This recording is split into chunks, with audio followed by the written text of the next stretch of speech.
Price B to God. கர்த்தருடைய நாமம் மகிமைப்படுவதாக. எங்களை அதிகமாய் நேசிக்கிற எங்களை அன்பின் பரம தகப்பனே, இந்த கிருபையான கர்த்தாவே, காலை வேளைக்காய் மக்கள் நாங்கள் நன்றி செலுத்துகிறோம். இந்த காலை வேளையிலும் உம்மை துதித்து பாடி ஆராதித்து இந்த நாளிலே நாங்கள் தியானிக்கும்படியாக கர்த்தர் எங்களுக்கு கொடுக்கிற வார்த்தைக்கு நேராக கடந்து போகவும், நீர் செய்த நன்மைகளை சாட்சியாக சொல்லி உடைய வசனத்தை உறுதிப்படுத்த மேன்மைப்படுத்த கர்த்தர் எங்களுக்கு உதவி செய்வீராக.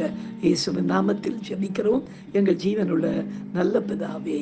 ஆமேன், ஆமேன், ஆமேன். கர்த்தாவின் ஜனமே கைத்தாளம் உடனே களி கூர்ந்து கீதம் பாடு. சாலேனின் ராஜா நம் சொந்தமானார், சங்கீதம் பாடியாடு. அல்லேலூயா. கர்த்தாவின் ஜனமே கைத்தாளம் உடனே களி கூர்ந்து கீதம் பாடு. சாலேனின் ராஜா நம் சொந்தமானார், சங்கீதம் பாடியாடு. அல்லேலூயா, அல்லேலூயா, அல்லேலூயா, அல்லேலூயா, அல்லேலூயா. நீதியின் பாதையிலே அவர் நிதம் நம்மை நடத்துகிறார். ஆஹா, நீதியின் பாதையிலே அவர் நிதம் நம்மை நடத்துகிறார். எது வந்த போதும் மாறாத இன்ப புது வாழ்வை தருகிறாரே. அல்லேலூயா.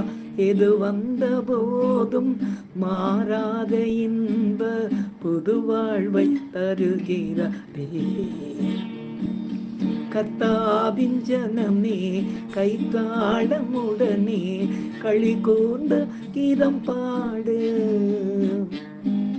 சாலேனின் ராஜா நம் சொந்தமான சங்கீதம் பாடியாடு.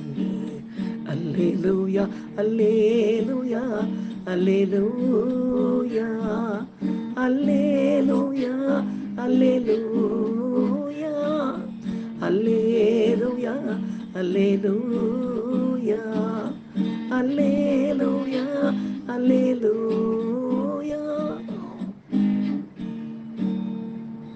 எனக்கு அருமையானவர்களே, இந்த நாளிலே நாம் தியானிக்கும்படியாக கர்த்தர் நமக்கு கொடுக்கிற வார்த்தைக்கு நேராய் நாம் கடந்து போகும். பிரியமானவர்களே, எடுக்கலாம் சங்கீத புத்தகம் 119 சங்கீதம் 161 வசனத்தை நாம் வாசிக்க கேட்போம்.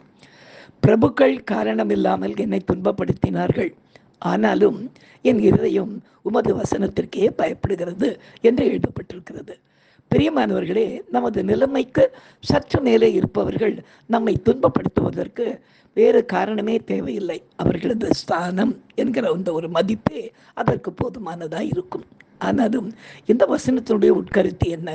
யார் எந்த உயர்ந்த ஸ்தானத்திலிருந்து நம்மை காரணமின்றி துன்புறுத்தினாலும் நாம் பயப்பட வேண்டியது நாம் நடந்து கொண்டிருக்கிற வேத வசனத்துக்கு மட்டுமே என்பதை சுட்டி காட்டுகிறது.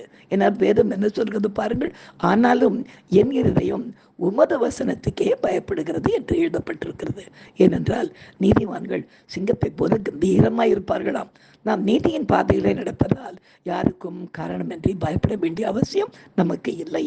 சகல அதிகாரமும் வார்த்தையாகிய தேவனாலே உண்டாயிருப்பதால் அவரது அதிகாரத்துக்கு மிஞ்சினது ஒன்றுமே இல்லை. எனவே யார் நம்மை காரணம் இல்லாமல் துன்பப்படுத்தினாலும் நாம் வசனத்தின்படி நடந்து நாம் ஜெயம் கொள்ளலாமே. இந்த வசனத்தை ஊழியத்தினுடைய பாதையில் நான் காரணமின்றி பகைக்கப்பட்டு துன்பப்படுத்தப்பட்ட போது கர்த்தர் எப்படி எனக்கு துணையாக இருந்தார் என்பதை ஒரு சாட்சியாக கேட்போமா?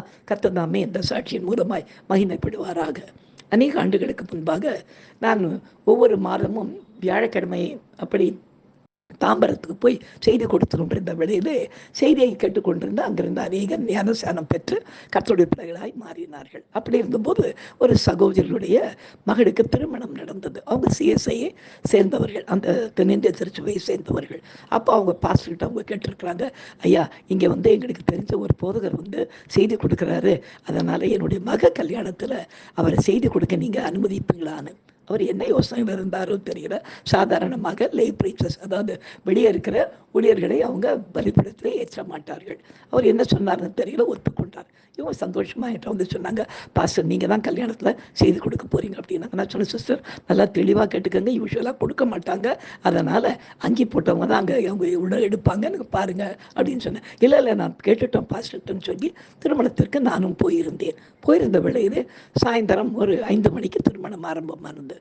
அப்போ அவங்க போய் உள்ளே போய் மறுபடியும் போய் அவங்க ஞாபகப்படுத்தும் போது அப்போ தான் அவருக்கு ஞாபகம் வந்தது, ஐயோ வெளியே இருந்து யாரோ ஒரு பெண்டகாஸ்டல் பாஸ்டர் வந்திருக்காருன்னு சொல்லிட்டு அவர் உடனே வந்து நேராக என்கிட்ட வந்து ஒரு வார்த்தை சொன்னார், திருமண செய்தி வந்து நான் கொடுத்துட்றேன், நீங்கள் வேணால் முன்னால் ஒரு தேவாலோசனை மாதிரி ஒன்று அந்த மாப்பிள்ளைக்கும் பெண்ணுக்கும் நீங்கள் கொடுத்துருங்க அப்படின்னாரு. நான் சொன்னேன், எப்போ ஐயா நான் கொடுக்கணும் அப்படின்னு அந்த ஐயரை நான் பார்த்து கேட்டேன். அவர் சொன்னார், பெண் வந்து உள்ளே உட்கார்ந்த உடனே ஆலோசனை அப்படின்னு சொல்லி உங்களை நான் கூப்பிடுவேன், நீங்கள் வந்து அதை கொடுத்துடணும் அப்படின்னு சொன்னார். சரிங்க அப்படின்னு சொல்லிட்டேன். பெண் கொஞ்சம் லேட்டாக வந்தது, 5:30 மணி ஆகிவிட்டது.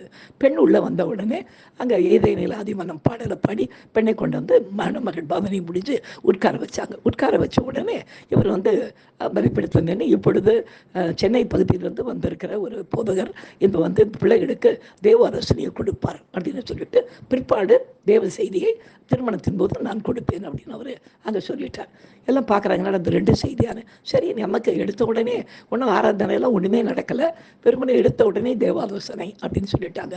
சரி, கல்யாணத்துக்கு முன்னால் கொடுக்குற ஒரு காரியம் மாதிரி ஏதோ கொடுக்குறார் போல் நமக்கு, சரி இதையாவது கொடுத்தாரே, நமக்கு கர்த்தர் கொடுத்த வசனத்தை பேசுவோம் அப்படின்னு சொல்லிட்டு நான் நின்று அங்கே அவர் எனக்கு கொடுத்த அந்த அரை மணி நேரத்தில் அவங்களுக்கு அந்த பிள்ளைகளுக்கு தேவாலோசனையும் ஒரு கணவன் மனைவி எப்படி இருக்கணுன்ற ஒரு தேவாலோசனையை நான் கொடுத்து முடித்து நான் ஆமேன்னு சொல்லி முடித்த உடனே கரண்ட்டு கட் ஆகிடுச்சு.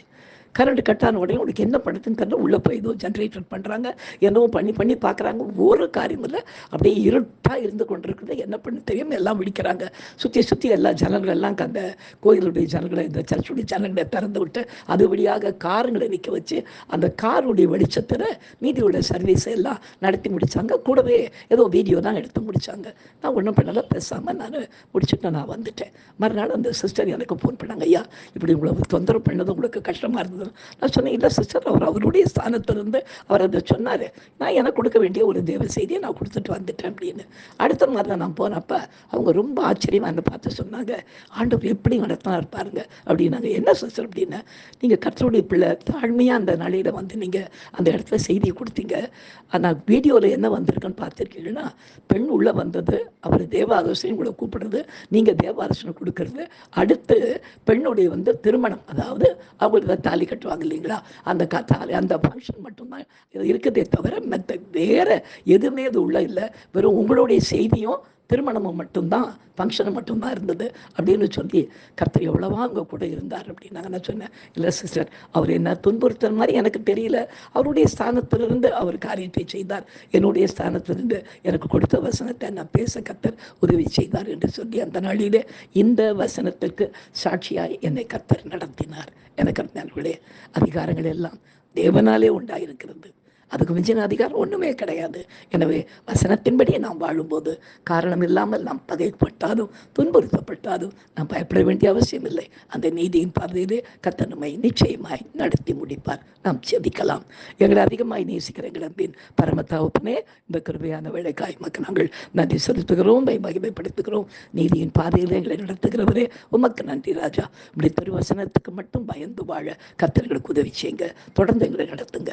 இயேசுவின் நாமத்தில் ஜெபிக்கிறோம் எங்கள் ஜீவனுள்ள நல்ல பிதாவே, ஆமேன். ஹல்லேலூயா, ஹல்லேலூயா, ஹல்லேலூயா. God bless you. Thank you.